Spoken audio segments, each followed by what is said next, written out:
Ancient history is a subject that has fascinated millions around the world. Many enjoy the subject because of the numerous strange mysteries that lie within it. Some events, as UFOologists claim, contain possible evidence for contact with extraterrestrials. Though many recordings of these happenings are brief, these small references have piqued interest nonetheless. Today we explore 5 bizarre ancient UFO sightings on this episode of Alien Encounters.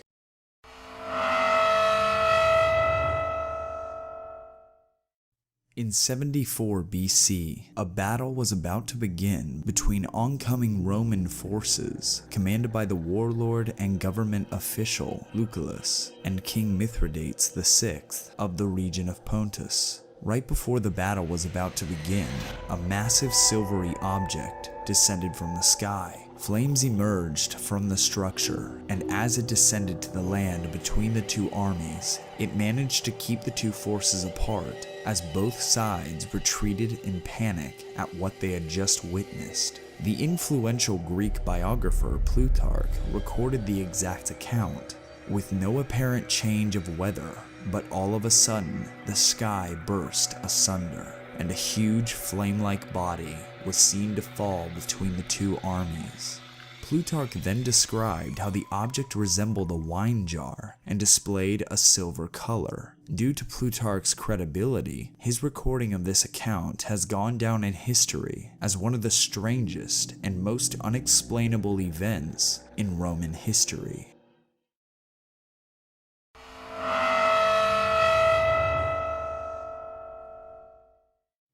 Cassius Dio was a Roman historian who was well known for the impressive amount of records he produced on the history of the Roman Empire. One piece of his work, however, captured a rather remarkable occurrence. In 196 AD, in the city of Rome, a multitude of thin strings of a silvery substance descended from the sky and onto the Forum of Augustus. Cassius, astonished at what he had witnessed, took a sample of the strange substance with him for further examination. He tested the reflective string, merging it into bronze coins. Days later, Cassius recorded that for an entire 3 days, the metallic-looking substance remained on the coins. However, on the 4th day, it disappeared entirely. This account is remarkable not only due to the age in which it was recorded, but also because this isn't the only account of this, quote, angel hair, as a nearly identical substance has been found on modern UFO sightings across the globe. And just like the bronze coin experiment, these silvery threads recorded in the modern sightings were said to have soon disappeared as well.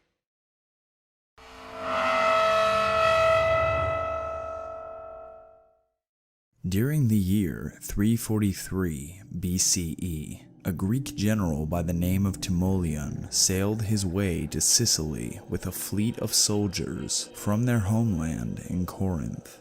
As they sailed the often unpredictable waters of the Mediterranean, a bright, luminous flame appeared in the sky, off in the distance towards the east where the men were heading. This incident was recorded by the Greek historian Diodorus Siculus, who wrote a multitude of key historical texts. He recorded the exact account as such. Heaven came to the support of his venture and foretold his coming fame and the glory of his achievements. For all through the night he was preceded by a torch blazing in the sky up to the moment when the squadron made harbor in Italy. There are many suggestions as to what they could have seen that night. However, many find it difficult to explain by rational means due to the description of the object, quote, guiding them through the night. Some suggest the description is simply symbolic of illuminating meteor shower, while others insist upon the literal description of this unknown force. The purpose of the journey is not known either. However, one can only wonder what the purpose might have been if a supposed celestial object guided these men safely to their destination.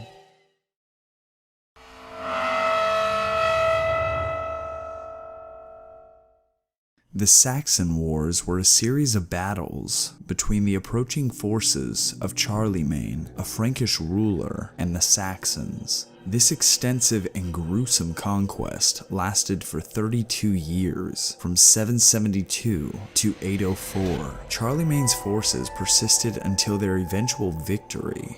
However, some say that it wasn't mere brute force and strategy that led to the eventual defeat of the Saxons, but instead of extraterrestrial interference. In 776, the Saxons invaded the Sigisburg Castle of France. During this time, the Saxons were said to have encountered something truly unexplainable.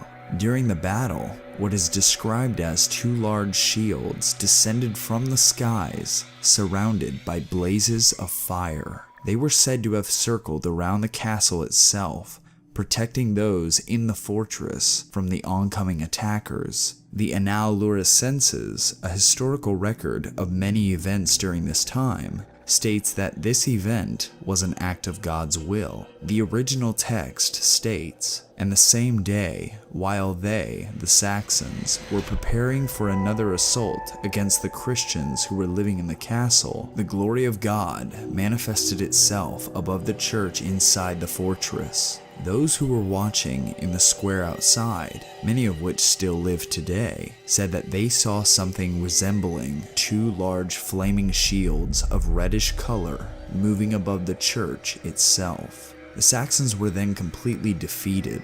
This would be one of the many battles they would lose, eventually leading to a complete shift that would change European history forever.